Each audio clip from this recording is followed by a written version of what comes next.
नमस्कार। क्या आप भी संधि के अपवादों से परेशान हैं? तो ये वीडियो आपके लिए है। आज के इस वीडियो के बाद आप संधि के अपवादों में कभी भी नहीं उलझेंगे और हमेशा किसी भी परीक्षा में अगर उसमें हिंदी की संधि आती है तो उसमें आपके पूरे अंक आएंगे। तो चलिए शुरू करते हैं संधि के अपवाद।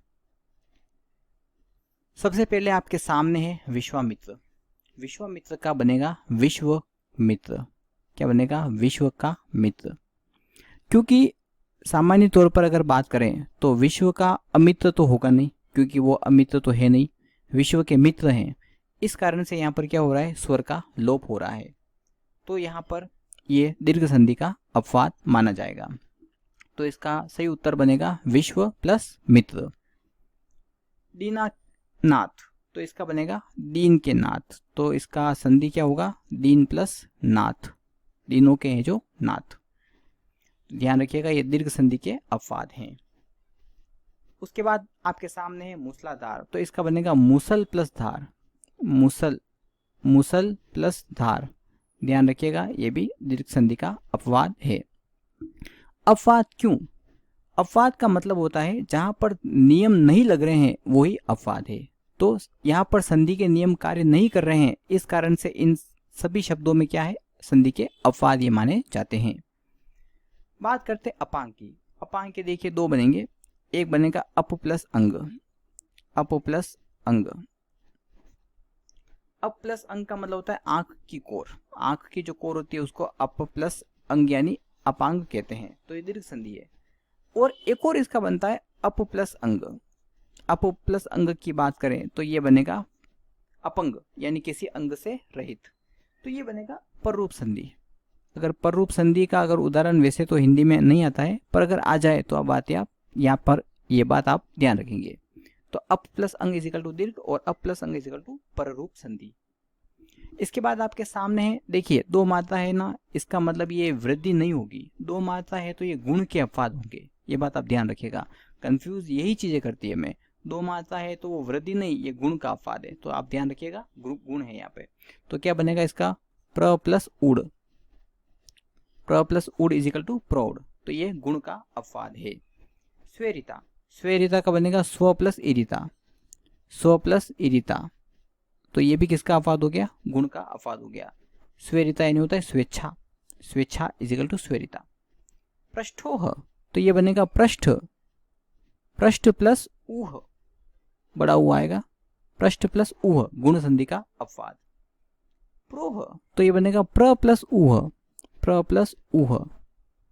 तो यहां पर यह बात तो समझ में आई कि जहां पर हमें आ की मात्रा से संबंधित अपवाद दिखेंगे वो दीर्घ के होंगे, और डबल मात्रा अगर आ जाए तो वो वृद्धि के नहीं होंगे, वो गुण के अपवाद होंगे। ये बात आप ध्यान रखिएगा।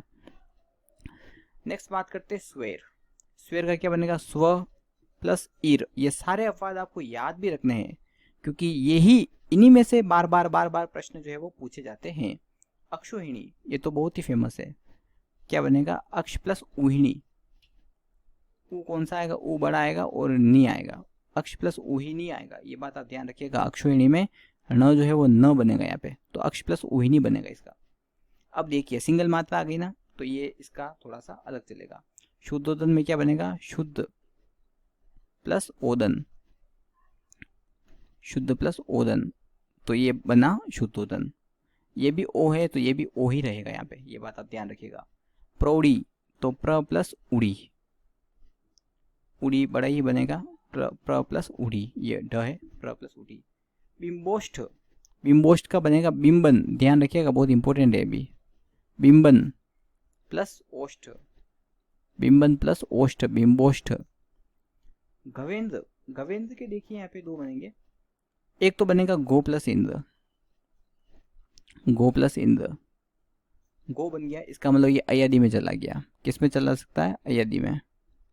और अगर इसका अगर गौ प्लस इंद्र बनाएंगे, गौ प्लस इंद्र, तो ये भी बनेगा इसका। गौ प्लस इंद्र भी बनेगा और ये फिर गुण में जाएगा। ये बात आप ध्यान रखिएगा। इसके बाद बात करते हैं रामायण। संस्कृत का अगर नियम लगाएं तो संस्कृत का नियम तो क्या बनेगा? रामे प्लस अन, ये तो संस्कृत का बनेगा। और हिंदी का बनेगा राम प्लस अयन। ध्यान रखिएगा, न का परिवर्तन किस में होगा, न में होगा। अयन यानी क्या होता है, घर, तो राम का घर, इस कारण से ये बनेगा राम प्लस अयन। ध्यान रखिएगा ये भी अपवाद है। अब देखिए मनोकामना का मनोकामना ही बनेगा, ये मनोकामना चेंज नहीं होगा, ये बात आप ध्यान रखिएगा। मनोकामना का मनोकामना ही बनेगा। क्या होता है, संधि की दृष्टि से अगर देखें तो मनोकामना शब्द गलत है। मनोकामना हम लिखते हैं ना, तो ये संधि की दृष्टि से तो ये गलत है, पर क्या हो रहा है कि ये प्रचलन में आ चुका है। जैसे मनोकामना की बात करें, जैसे अधोपतन की बात करें, जैसे पयोपान की बात करें, तो ये तीनों गलत शब्द है। किंतु मनोकामना शब्द तो क्या हो गया, प्रचलित हो गया हिंदी में, इस कारण से ये प्रचलन के रूप में चल रहा है। बाकी ये शब्द संधि की दृष्टि से क्या है, गलत है, ये बात आप ध्यान रखिएगा। चलिए नेक्स्ट आया आपके सामने सम्राट। ध्यान रखिएगा सम यहाँ पे हलंत लगेगा और इसका बनेगा राट, सम प्लस राट, सम्राट।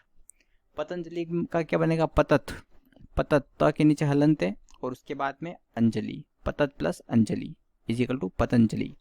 त का यहाँ पे लोप हो रहा है यहाँ पे।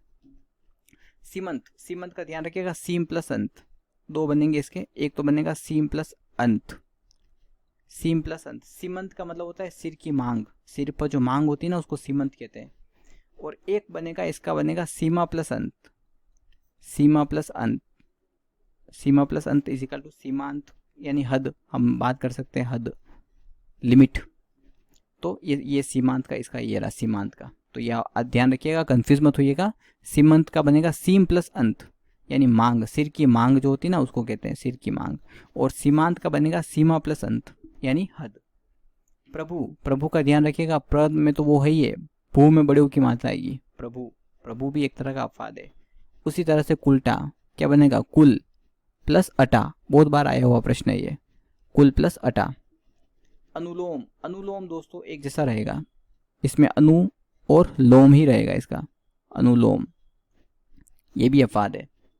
पार्थक्य का ध्यान रखिएगा, बहुत इंपॉर्टेंट है। पृथक हलंत आएगा पृथक में प्लस य, पृथक धन य इजिकल टू पार्थक्य।